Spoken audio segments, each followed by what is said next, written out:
Hello, everyone. Welcome back to the Pro Football Historian channel. I'm your host, Lynn Given.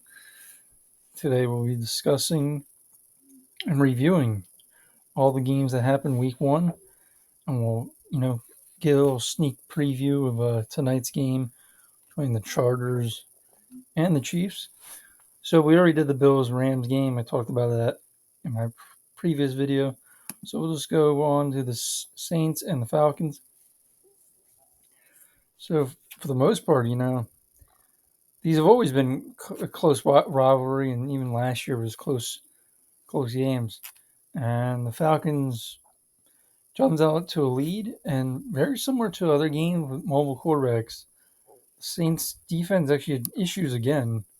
They've had issues with Hurts and other guys like that, but Mariota gave them trouble. And Mariota doesn't fumble later in the game. In the second half, probably win this game, but Jameis Winston, the Saints offense picked up in the fourth quarter, and Michael Thomas scored 2 touchdowns, and they sneak out with a victory. Very close game. Talent-wise, they're not really even, but Falcons are a pretty good coach team. You can even see that last year. They won like 7 games, and they're not a very good roster. And this year, they're even a little bit worse. But again, they Saints win. Landry had a big game, 100 yards plus. And Olave called a 2-point conversion too, I believe, but he didn't have a significant role. And besides the Taysom Hill runs, 57-yarder, they didn't have much of a ground game. Let's move to the Cleveland and Carolina game, the Mayfield revenge game, if you can call it. Very sloppy early on. More so Carolina, but both teams weren't great. I know the Browns got to a 14-0 lead. 2 Kareem Hunt touchdown, 1 passing, 1 running. And then, Panthers finally stopped hurting themselves by fumbling snaps and other things.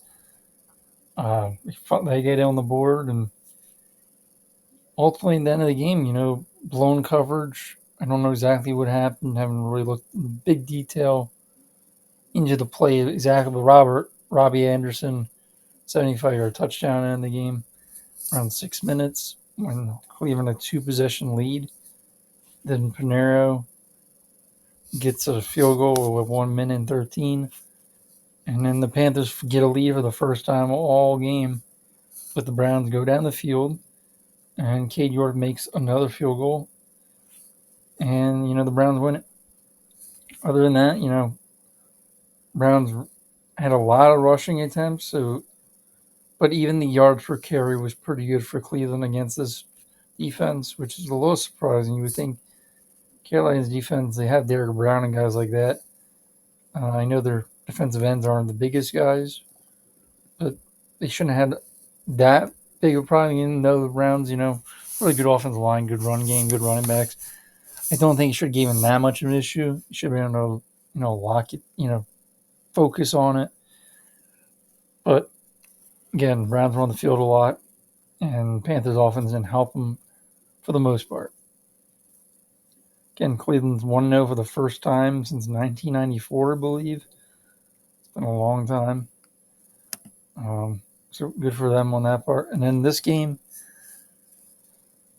it was a lot of rain, but it's not a lot to say. Like the Bears couldn't really do anything for the most part, especially in the first half. And you can even look at the yards per carry for pretty much all their players. Not very good. Herbert, has a decent game on his 9 carries. And receiving wise, no one really got involved. Mooney 1 catch. Montgomery had a couple catches in the backfield, screens and short passes. And Pettis had that long broke, I'm thinking the 49ers zone. And, Fields goes left because of pressure pretty much, and then throws across the field. And just, you can't expect 49ers defense to cover that long. But there was no one covering Pettis there. Kind of get the, started to change momentum then. Once that happened, and it seemed Brown, Equinemius, had a touchdown from Fields. And then later in the game, a 3-yard touchdown run, and then Lance throws the pick to Eddie Jackson. He stares down, and they ultimately don't do anything after that. So, not great. But, on this day, even without the rain, Fields is definitely the better quarterback right at this time. Now, are they the better team? Probably not, but definitely not, I would say. But they played the better game. And that's all that matters in terms of the win-loss. They got the win. Now, this game, crazy game. I hate to start off with this, but the Bengals were the better team. They just found ways to lose this, and Burrow did not play well, and 3 of his 4 picks were all pretty much on him. And I don't know if that's because of preseason or the surgery or any of that, but definitely rusty. And if he just played it conservative, even if he didn't try to go for big plays, the Steelers Dolphins couldn't do much. Can't even look at the rushing yards, not much. Claypool had the most rushing yards on the team and had 6 carries. Trubisky took care of the ball, and that's the big difference. They took care of the ball. Their defense pretty much won the game in special teams. And the Bengals, they didn't realize what game they were playing. And they should. They played Pittsburgh. They play them twice a year. Division rival. I don't know what they were expecting. It's kind of like the Bills last year, week 1. I think they just come out and play their game, try to score a ton, and it backfired. And that's why Pittsburgh, and also Longstaff getting hurt for Cincinnati did not help end the game. Had multiple chances to end it with a kick, and did not happen. Ultimately, Pittsburgh kicked the field goal with time expiring. The Eagles-Lions game. Again, this is kind of like Bengals, sort of. Eagles are definitely the better team. They ultimately win this game. And a lot of his garbage time points, but the Eagles are just too simple, and they allow, these pocket passers or, these quarterbacks that can read coverages decently well. They just pick them apart. And I know they're playing more prevent later on,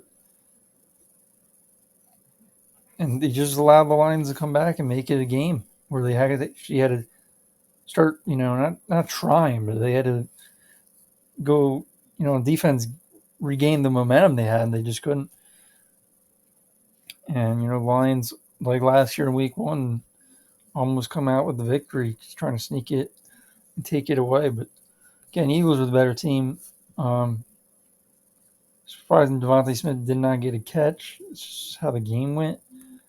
I hope they get him involved. It would make sense. But, the guy, A.J. Brown, they paid him a lot of money, and it worked out. The Lions really had no answer for him. And, surprisingly, also the Eagles didn't stop the run that well. DeAndre Swift had a pretty big game. One was a 50-yard run, but with all the talent they have defensively, even if there's no superstars really, the defensive tackles they're really good at, but there's no superstar. Like Hargrave is a really good player. Cox, he's declining, but solid play, and they've Jared Davis and guys like that. They shouldn't have the issues they had against the run. I know they Derek Barnett get hurt, which stinks for them, but again, they're 1-0. They play Monday night against the Vikings. Tie game here. Hopefully this is the last one of the year, and then obviously it's the first one of the year. It's hard to explain that the Colts did not play well first 3 quarters of this game, and Texans were, they played in preseason more than the Colts. I don't know if that was the reason, but definitely they should have been in this game. And I don't know if it's Colts early season, what the case is, but again, they allowed the Texans to get the lead, and then OJ Howard, who hasn't been on the team for really that, maybe a week, scores 2 touchdowns, and they put himself in a hole. But, I mean, good for them. Matt Ryan then, came back. I know they also had, Matt Ryan interception. They had a fumble, a snap when they were moving down the field. A lot of self-inflicted wounds, and that's a lot of teams in week one kind of beat themselves. And it allows weaker teams or not good teams stay in games. Again, the Texans, hope they get Pierce more involved, but I don't know what it is. They just can't block well, which I don't even think the offensive line is that bad. Like they got Kenyon Green, I think is his name, first round. You know, and you have Larry Tunsil you're paying a lot of money to, and the other guys they improved. This wasn't like a few years ago. The offensive line was really bad. Like, they should have more success than they are. Like, I know Burkhead's not a great back, but like doesn't matter who was getting the ball, they weren't getting much yards. And hope Nico Collins gets more involved because it was just really Cooks and OJ Howard on those 2 touchdown catchers. And again, Colts didn't have Leonard and stuff like that. Pittman had a pretty good game. And I did like they got their backs involved. Obviously, Taylor was a big focal point. And didn't matter really. He still had 161 yards in the touchdown. And they even got Hines on 6 catches.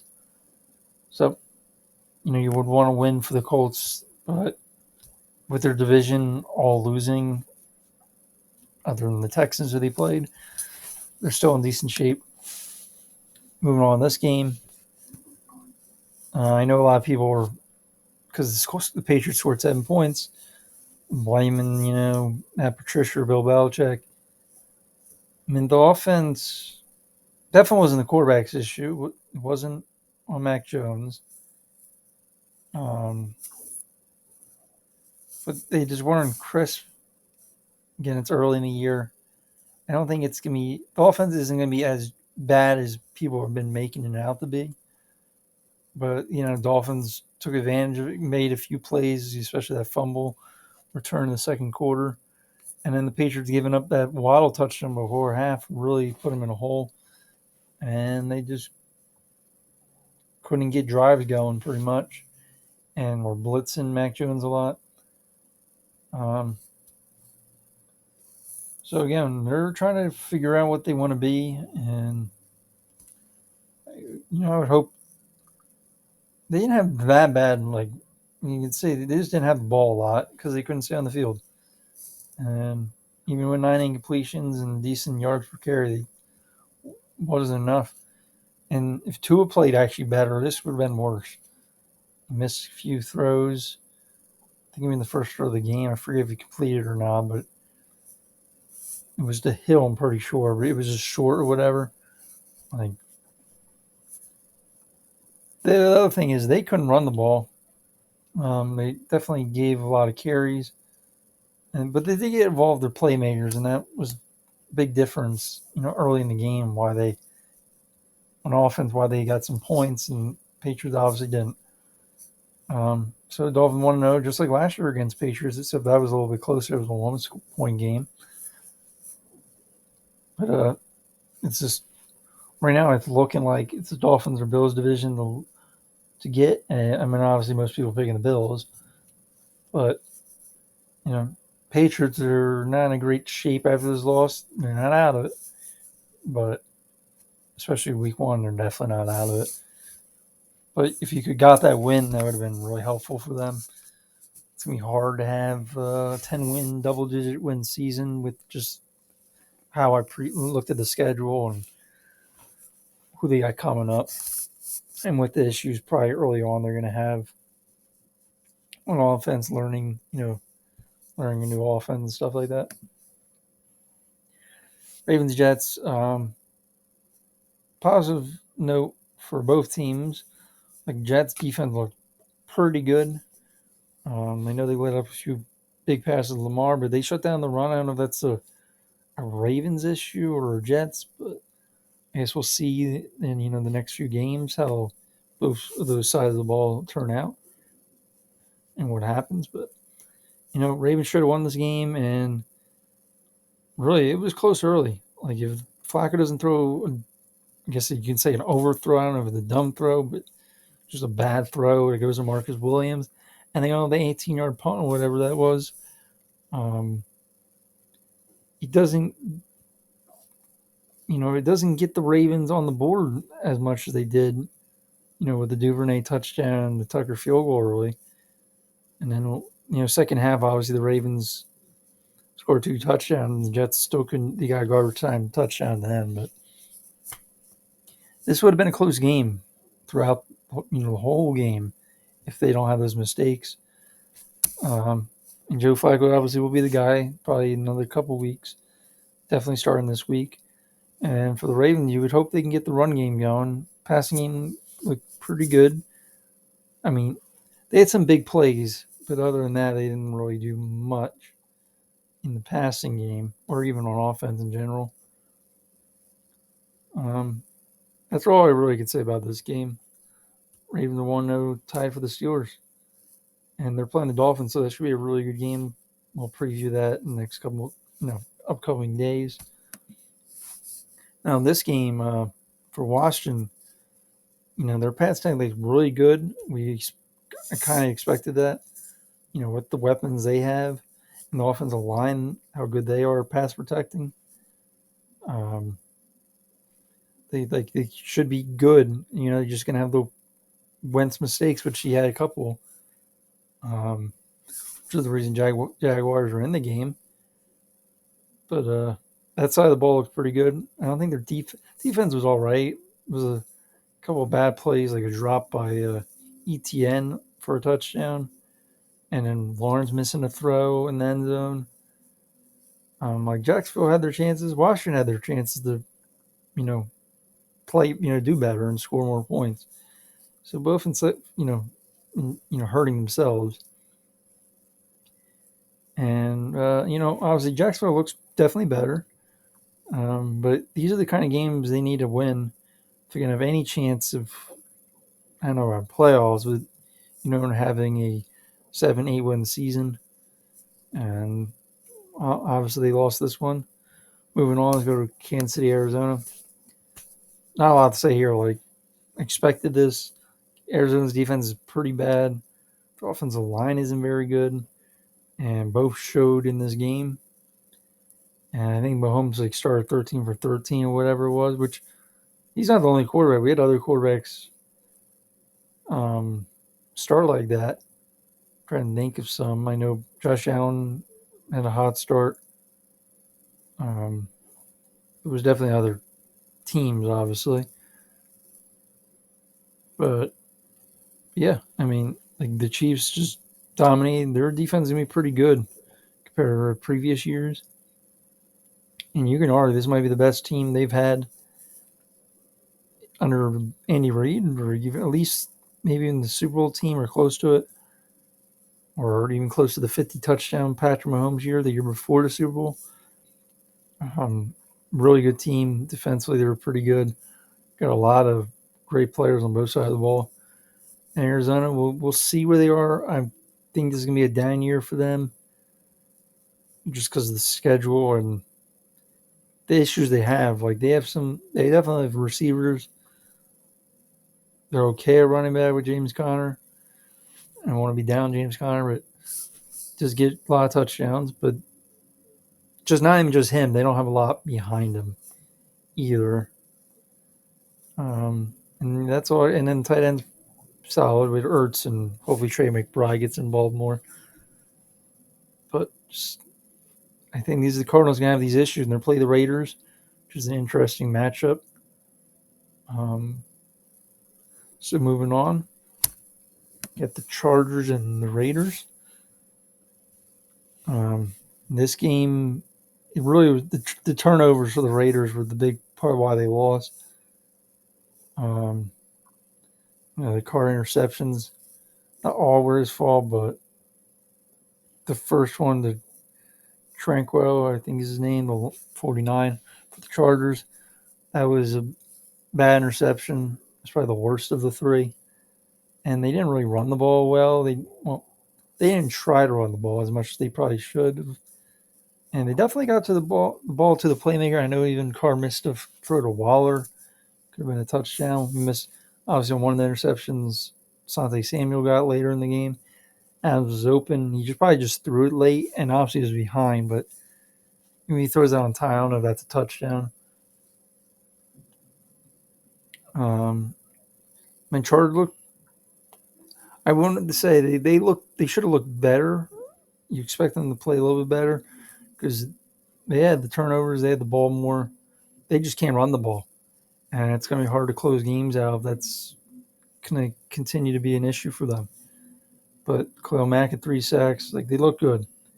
Just that's going to be an issue because they're going to score a lot, and if they're coming back, okay, but they're going to get some leads, and they need to find a way to be able to close them out. So yeah, I mean, I think the Chargers are a better team, but it's not by a lot. It didn't look like a lot by a lot. Like either team could have won. Now the Packers, Vikings. I want to take a lot from the Vikings, but I want to take away from the Vikings. It's just the Packers. They played to any team. They would have, even the worst team in the league. They probably would have struggled. It would have been a close game. They had their opportunities. They just beat themselves multiple times. Multiple guys open. Obviously, they dropped the Watson on the first pass. Could have been a touchdown. And Rodgers didn't keep the ball on a read option at the goal line. And they had a 4th-and-1 at the end of the game, which obviously pretty much didn't matter. But I was down, near the 20 or 30. Defense had blown coverages. A little surprising, but it's week 1. This could be their preseason game, and they ran the ball well. That's the one thing. They had some explosive runs in there, but not a lot of positives besides that. Just like they could have played with the Vikings, they did for the most part, and even defensively, when they were playing man, or they won a lot of those battles. Honestly, just Cousins would get the pass off, get a little bit of pressure, and then they had the big blown coverages of Justin Jefferson, and the miscues on Packers offense really decided the game because this could have been a close game. And I will say though, the Vikings probably didn't need to do a lot later in the game. They kind of realized that they could just play conservatively, run the ball a little bit, and then get out of there with the win. Pretty much, it wasn't like a game the Vikings had to do anything crazy.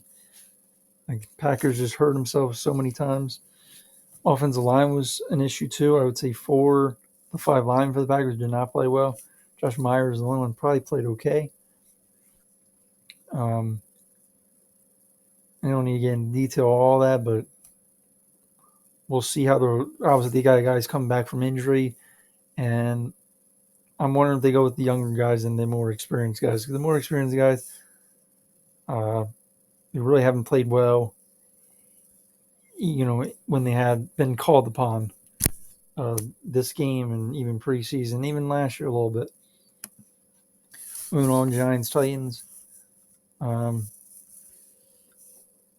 have a lot to say here. Obviously, the Giants won on the 2-point conversion of them, which I personally don't agree with going for it there, but they obviously went for it, got it, and then had the Titans miss a field goal. And because it worked, it worked out. You could say it's a good call, but that's it worked out for them. We'll just leave it at that. Barkley had a great game, probably his best game since his rookie year, probably. Danny Jones had a bad interception, but only 4 completions. He tried to stay with the running game, and it worked out for them. And the Titans didn't really have any big plays, and even though Tannehill played all right, they just the 13-0. They had that 13-0 lead, and then gave it 13 points right to the Giants immediately. And then it was a game, and ultimately the Titans defense. I'm surprised they struggled as much as they did against the run, and they just couldn't stay on the field as much as they probably should have. Had the ball a decent amount. It was probably balanced both sides, but Titans a better team. They just blew it, I guess you could say. Moving to the Sunday night game. Here, from a Bucs standpoint, offensive line didn't play great, which is a concern. I will say another thing is Brady, I know, lost weight during his 11-day absence, and I wonder if that's going to be a problem. I mean, especially this week, they got the Saints, and he got hit this game. I know he's on a podcast or whatever, radio show, talking about other things, but that's a little concerning. Also, they lost Chris Godwin for a few weeks, probably. And I know they're all injured pretty much. They have like 5 receivers on the injury report. So injuries are catching up a little bit. But I think they're just going to stick with the run as much as they can. And, they have a great defense. So even if it's not against the Saints or the Packers, they might not need to put up a lot of points if they play like that on defense. And again, the defense wasn't tested much. Talking about the Cowboys, Prescott threw a pretty bad interception. The playmakers really didn't separate. They have a simple offense. It was kind of predictable. Bucs had a completely different approach this game than they had in week 1 of last year. And Cowboys just really couldn't do anything. They just had some type of offense. Probably have a close game. And, LA had an all right game, yardage wise. Pollard didn't do much, but they need to probably get those guys the ball more because they're going to have to deal with Cooper Rush for foreseeable future with Prescott getting injured in this game. Moving on, though, Monday night. This is a game where you could say the Broncos had the best quarterback play in years. I know the stats don't really show it, but they haven't had this quarterback play since the second to last year of Peyton Manning. But because of the fumbles, down, inside the 10, and really inside the 1, if you can argue.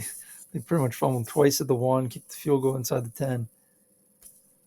That's the reason they were down at the end of the game, and then I don't need to go into the decision, but they kick a 64-yarder, and you don't get it, and they lose to a team they should have probably beat. And, again, I think Denver's a little bit overrated, but they should beat Seattle, even in Seattle. And they didn't. Geno Smith looked really good in the first half. They didn't really do anything offensively in the second half. Penny had a really good run, but besides that, didn't do much. And I know, again, the fumble was inside the 1, the field goal. I know they had a stat that it hasn't happened since the strike year in '87. So it's not going to happen again, you would say, for Denver or probably any team this year. But, that's how it is week 1 for the Broncos. And they lose because of their miscues very much. So that is my review of all the games. We'll just preview the Chargers game since I won't be probably doing that because the game's tonight. I'll do a preview of the games in my next video, probably later in the next couple days. But Chargers coming off a win, Chiefs coming off a win. Chiefs are home on a short week. I lean towards the Chiefs. I did think they're going to probably split the series, but I think the Chiefs have the better defense. Well, it's tough. With the injury, the J.C. Jackson probably not playing. And, I don't see where the Chargers... I like their outside linebacker, defensive end, edge rushers. I still think they're susceptible against the run, which, again, is in the Chiefs' strength. But the Chiefs have a good offensive line. They might be able to, protect Orlando Brown's really good against types of players like Khalil Mack and Joey Bosa. That's not his weakness. His weakness is more of the speed guys. And with the injuries, and I'm just leaning Chiefs, but I wouldn't be surprised either way. So that is my weekly review of week one. Appreciate you watching, and I'll talk to you guys later.